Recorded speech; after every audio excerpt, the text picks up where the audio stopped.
অন্যায় অনাচার থাকবে না, যেই বাংলাদেশে আর মানুষকে পাখির মতো গুলি করে হত্যা করা হবে না, যেই মুসলমানের বাংলাদেশকে আর এবং আমাদেরকে এভাবে আর হেনস্থা করা হবে না, যেই বাংলাদেশে আর আয়না ঘর থাকবে না, যেই আয়না ঘরে মানুষকে নির্যাতন করে বছরের পর বছর হাড় হাড্ডি পর্যন্ত নিঃশেষ করে দেওয়া হবে, এমন বাংলাদেশ মানুষ আর দেখতে চায় না।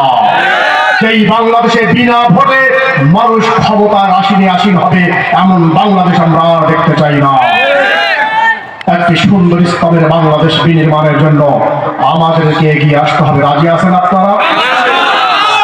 আমি আপনাদের সাথে আছি, থাকবেন আপনারা আমার সাথে?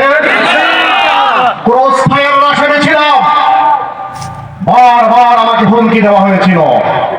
আমি ওসি সাহেবকে বলেছিলাম, কোন রাত্রে মৃত্যুর ফয়সালা আসমানে হয়, আপনার বুলেট কাজ করবে না। তাই হয়েছে। আমরা ছিলাম, আমরা আছি, আমরা থাকবো ইনশাআল্লাহ।